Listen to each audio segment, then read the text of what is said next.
নমস্কার, শুভ সকাল। আজ 23শে ডিসেম্বর মঙ্গলবার। পঞ্জিকা অনুসারে আজ পৌষ শুক্লা তৃতীয়া তিথি। কর্কট, সিংহ ও কন্যা রাশির জাতকদের ভাগ্যে আজ কি আছে জেনে নিন।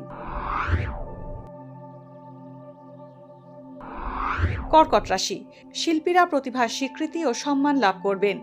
অচেনা ব্যক্তির সাহায্য পেতে পারেন। দ্বিধা ত্যাগ করলে সঠিক সিদ্ধান্ত গ্রহণ করতে সক্ষম হবেন। সচেতন থাকুন, না হলে প্রতারিত হওয়ার সম্ভাবনা রয়েছে। কর্মসূত্রে বিদেশ যাত্রা বা বদলি হতে পারে। সিংহ রাশি, আজ আগুন থেকে বিপদ আছে সিংহ রাশির জাতকদের।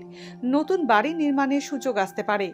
অপ্রয়োজনে অতিরিক্ত অর্থ ব্যয় হতে পারে। প্রতিযোগিতামূলক ক্ষেত্রে সাফল্য পাওয়ার আশা কম। দাম্পত্যে মত পার্থক্য হতে পারে। ভ্রমণে গিয়ে বিপদে পড়তে পারেন।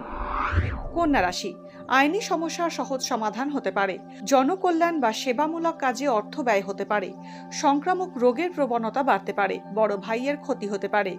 ঋণ নেওয়া থেকে বিরত থাকুন। ব্যবসায় ক্রেতার সঙ্গে সমস্যায় জড়াতে পারেন। দূরে কোথাও চাকরি হতে পারে।